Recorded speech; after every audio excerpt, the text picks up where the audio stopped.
defiance molto grave del sistema informativo italiano. Qualcuno, un po' scherzando, un po' no, ha detto forse perché i veneti sono antipatici. È stato scritto anche un libro alcuni mesi fa proprio con questo titolo. Io voglio credere, voglio sperare non sia questo. Forse questo è un territorio che ha vissuto alcune grandi tragedie, dal Vajont al terremoto del Friuli, dimostrando sempre una grande capacità di reagire e anche di fare da sé. Forse questo non sempre paga, forse è meglio scendere in piazza e fare delle proteste, bloccare le strade. Peraltro faccio notare che la cosa incredibile è che proprio una strada, anzi una delle principali arterie di questo paese, l'A4, è stata bloccata per 4 giorni interi ed era in assoluto la prima volta che succedeva nel nostro paese, ma neppure questo ha smosso l'attenzione di tantissimi media, che invece, giustamente peraltro, appena è crollato un importantissimo edificio a Pompei, si sono ovviamente precipitati. Ma il che è giusto naturalmente, è sacrosanto che sia avvenuta, perché quello che è avvenuto a Pompei è assolutamente una vergogna per il nostro Paese, ma è una vergogna per il nostro Paese anche come sia stato ignorato il Veneto.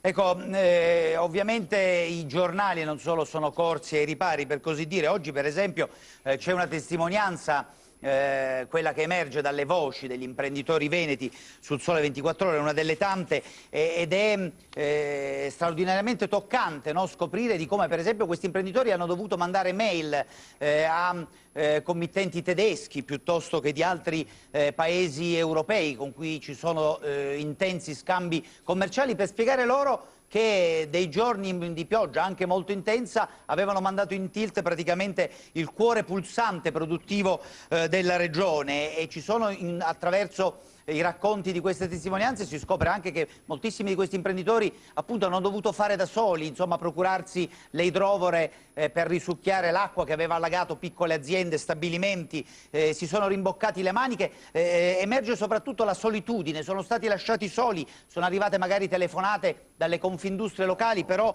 anche le autorità locali sembra siano state come dire, abbastanza latitanti. Ma guardi, quando ci sono tragedie come questa è evidente che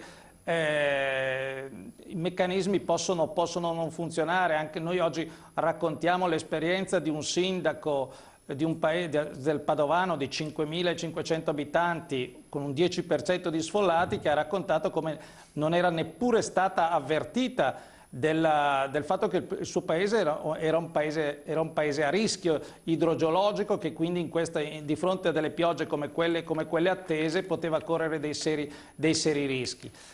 Un fatto è certo, c'è stata qualche disfunzione, qualche latitanza, qualche assenza nel valutare con la dovuta gravità quello che stava succedendo. C'è anche un problema che non è di oggi, di un territorio che in questi anni adesso ci arriviamo, direttore, la interrompo, mi perdoni, prego. Perché di questo ne parleremo. Abbiamo peraltro il nostro ospite proprio per affrontare anche questo tema, Giorgio Zampetti, che è un geologo di Legambiente, che peraltro aveva compiuto una sorta di viaggio in Veneto proprio qualche giorno prima, insomma, di questi sciagurati giorni dell'alluvione.